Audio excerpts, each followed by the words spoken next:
President George Bush met with congressional leaders today to consult on his policy with respect to Iraq. He promised to seek the approval of Congress before launching any military action against the regime in Iraq. One of the things I made it very clear to the members here is that doing nothing about that serious threat is not an option for the United States.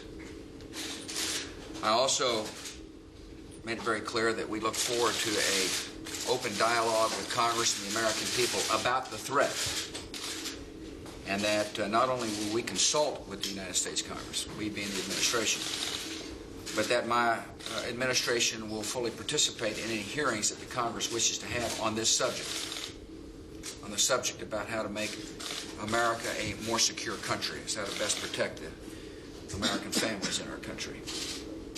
At the appropriate time, this administration will go to the Congress to seek approval for necessary to deal with the threat. Joining me now from Washington is Congresswoman Nancy Pelosi. She is the House Democratic Whip and one of the representatives who met with the President this morning. I am pleased to have her on this broadcast. Welcome. Thank you, Charlie. Good to be here. What did the President mean by approval, and what was he saying about the separation of powers and the war power and all of that? Well, the President's statement today was a very important one. I was very pleased with the meeting with the President because heretofore the administration has, and its lawyers had been saying that they really did not need to have the approval of Congress. They would say, we'll consult with Congress, we don't need the approval. So the President said that he would have the administration come up, be part of hearings in Congress as we looked in to the Iraqi situation, and that he would make a request for Congress to vote to approve of his taking action in Iraq, which was very important because certainly Congress has its rights. Congress has the power to declare war, as we all know. And if we were to go into Iraq, it would be just that. But was he speaking to, you think, to the question of the war powers and seeking approval in that without a vote of Congress that he would not launch an attack against Iraq? Is that what you understood him to be saying? That's what I understood him to be saying, which, as I say, is a drastic change from what he had said before. And again, if the United States were to take military action against Iraq, we would have to do so in a way that was demonstrated unity in our own country as well. A case has to be made to the American people. Indeed, a case has to be made to the Congress of the United States that all diplomatic remedies have been exhausted, that there is no way that we will be able to stop the development of a nuclear weapon, continuing the proliferation of weapons of mass destruction to Iraq and the delivery systems to deliver them, whether it be nuclear, chemical, or biological. If we can get that resolved without going to war, all the better. And I think that that's where most people are in our country. Do you think that's where the President is? I'm not sure. I've not been one to speak for him, and I won't now. But I think that the President today, I myself have been one who has questioned what how imminent the threat was to the United States, what the prospect for mission success is of military action. Where is the political alternative to Saddam Hussein? It's one thing to talk about regime change. We can talk about regime elimination, but the change has to be to something, and there is no political option right now. And also, we have to level with the American people that if we go into Iraq, there's going to be a long occupation to follow. So they have to know what this is about before people express their views as to whether they support it or not. The President, I think, took a very strong step today to say, let the discussion begin. We will make the Cabinet available to the Congress and other aspects of the administration available for hearings, and we will ask approval before we go in. He seems to be saying, and I assume he'll say more when he speaks before the UN next week, but he seems to be saying that that it is important to have a dialogue about this, and that he's got Cheney out making speeches and he's got Powell giving interviews, and it seems like the administration is opening up, and you have Secretary Powell saying there are honest differences here, and there are people who, on the other hand, he's saying some of it is hype. My question is, did the President say anything to you that changed your mind, that gave you more of an understanding as to how he sees the issue? No, that would have to come with some very hard intelligence as to the imminence of the threat. And I haven't seen that yet. I've been 10 years, longer than anyone, on the Intelligence Committee. And I'm a member of something called the Gang of Four, the four top, 2 in the Senate, 2 in the House. Members of the committee have access to information from the administration. If they have this administration, they have not made it known to us. And anything that would change my mind to put our young people in harm's way, probably a couple 100,000 of them risking their lives for a long period of time, I would have to see some very hard intelligence that said that a threat was imminent. We have to establish the criteria. That is to say, what would be a set of circumstances that would make it inevitable that we would use military force. I haven't seen that yet. I mean, we haven't seen that criteria, and we haven't seen the intelligence to support anything like that. And I don't think our allies have either, and that's why many of them are not supporting us yet. But it remains to be seen. I said to the President, while I'm not there yet, I'm willing to listen, but I would be very reluctant to put our young people in harm's way until we've exhausted every diplomatic remedy and had a clear threat facing our country. Did you get the impression, or did he say that he thinks the threat is there and he believes that it is imminent? The first part, yes. The imminent part, I think, was a little vaguer. Yes, on the first part, the President defined what he thought was the threat that Saddam Hussein posed, and he's absolutely right. Saddam Hussein operates outside the circle of civilized human behavior. Some of the actions that he takes are reprehensible. In fact, most of the actions he takes are. But if that's the standard, there are several candidates for the job of for the challenge of regime change in the world. In terms of like. Well, I mean, I think that we can look around the world and say that there are very unsavory characters who are developing weapons of mass destruction, who do not treat their people in a democratic way, which is one of the President's criteria, and who could be a source of terrorism to the United States. But are you talking about North Korea? Are you talking about Iran? Or are you talking about... Well, I'm not going to define my, as the President calls it, axis of evil, but I think that it is self-evident that there are countries in the world that are repressive to their own people, that are developing weapons of mass destruction, and who do have, in some cases, state-sponsored, clearly state-sponsored terrorist activity that is a threat to the U.S. or our interests throughout the world. What is it that would convince you? Suppose they had evidence that they could show you that said, we believe, we are convinced, intelligence shows us this, and we have whatever intelligence form they have, that Saddam Hussein has the capability and is within a month of being able to complete a nuclear weapon that he can use. Would that be convincing, and would that be a threat against the United States? Well, I think two things. First of all, it's a big if. To have a nuclear capability and the capacity to deliver it, to launch it. Exactly. Yeah. Those two have to go together.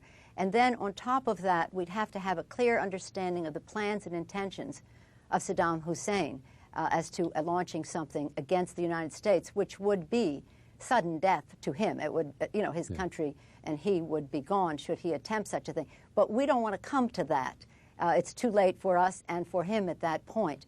What we want to do is to call all of the countries of the world together at the UN as the appropriate venue, I believe, to say that we are serious about these inspections and that Saddam Hussein must let the inspectors in under the proper protocol, which is not so he can show them what he wants to show them, but that they have free rein and discretion to check out and inspect the development of weapons of mass destruction that he is developing and the delivery system that goes with that and the danger that he poses.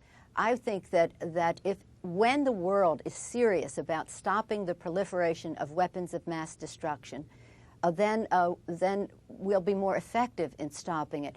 The United States has a pillar as a pillar of its foreign policy, stopping the proliferation of weapons of mass destruction. Nothing is more serious than that. Does that mean that we launch an attack against every country that has a villainous dictator at its helm that is developing? Well, you could look to, you asked for an example, you could look to North Korea, which does have nuclear weapons and the capacity to launch them, and by the way, tens of thousands of our own young people at its border. There are other countries that fall into the category. So what we have to do is to say to our friends, countries throughout the world, stop sending the technology to these countries. This technology is not indigenous to Iraq or to Iran, to name two. Right. They get them from China, from Russia. They have in the past from North Korea. They get it from wherever. And if we, as the United States, the leader in the world, says it's over for this proliferation issue, because once the proliferation happens, it's feathers to the wind. It's very hard to contain. Once we're serious about that, and I did say that to the President today, I said, you have an opportunity now, because the world is concerned about whether he does have a weapon and when he will get it. Is it 1 year? Is it 5 years? Whatever it is, we're concerned about it. So let's now all resolve that we're going to take care of this issue now, so that our children and the future that they will enjoy will be rid of this terrible threat. Otherwise, we will be blackmailed in perpetuity. It'll be forever that some villain can always be a threat to democratic societies throughout the world. Why do you think they have singled out Saddam rather than North Korea? Or some would say Iran. Oh, Iran, sure. Well, I don't know. And I think again, I'm just reviewing some of what the President said. He said he's an evil person who has done bad things to his own people. In addition to repressing them, he's used gas on his own people. Well, we've known that for a dozen years. He had done that even before the Persian Gulf War. That he has invaded another country, which he did when he invaded Kuwait. So that's another criteria that he has placed in the Saddam Hussein column to make him different from some of the others. And he thought he posed a threat to the United States. Now, I would just like to say one other thing. When we establish what our standards are for how we make a decision to put a couple 100,000 of our young people in harm's way, to commit our country to a long-term occupation of another country, to have uncertainty about what the political option might be to Saddam Hussein, and what the cost is of military mission success, we have to also review what the costs are to our war on terrorism, because that is the major fight that we are in. This is the insidious evil that threatens our country, and it is inside our borders and outside our borders, and we need to be focused on that and not to aggravate, shall we say, countries surrounding Iraq who might be helpful to us in the fight against terrorism. So I think there are some costs there. Now, maybe what the President is saying is, I understand all of those risks, and I still think, as the Commander-in-Chief, that it's important to do this. Or he believes that, in fact, if this military action is successful, that all those countries will stand up and applaud, and the people in Baghdad will stand up and applaud, and that therefore you'll have a place that can aid in the fight against terrorism rather than be a distraction to it. You may be absolutely correct. I think if the President went in, bombed Iraq, took out the nuclear facility, it was surgical and clean, with no risk to with minimal risk to our young people, the whole world would applaud him. I'm not sure that an aerial war is one that will resolve this issue. I think it's going to engage troops on the ground and perhaps urban warfare in Baghdad. And again, the people of Iraq need to have an alternative that is not chaos. And so, you know, what you say may well be true, and I think we all have to keep our minds open in this discussion. It's one that should be very prayerful because it's a matter of life and death for many people. And it is one that I think that civilized countries in the world coming together, bringing to bear their influence diplomatically, economically, culturally, politically, in every way on Saddam Hussein may avoid a situation where we have to do it militarily. As we close here, do you believe that the president had come to the conclusion because of editorials by General Scowcroft and what Secretary Powell had said and what Tom DeLay had said and what Dick Armey had said and what his friends around the world are saying, that it was necessary, if he did anything, to convince his own party, his own citizens, the Congress of the United States, and perhaps the UN, of those things that so convinced him, that today was the beginning, the launching of an effort to bring people around to his side. And, you know, he was so intense about that he was bringing Prime Minister Blair over to enlist him in that battle for the hearts and minds of people. I would be the very last one to be able to speak with any authority on the motivation in the president's mind about why he took this step. I'm just glad he did. I think it's very important. The American people expect and deserve a full debate on when we put their children in harm's way. And I think the president did a very smart thing today because while he is the commander-in-chief, Congress is involved in all of this.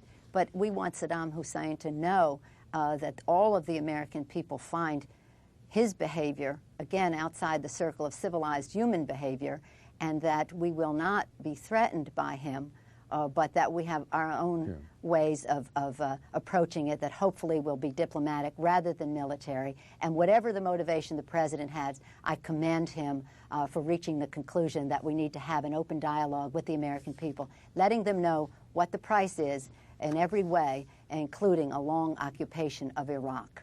Thank you very much. It's a pleasure. Thank you very much. Nice Thank to you see for coming. Charlie. It's great to have you here. Thank you. We'll be right back. Stay with us.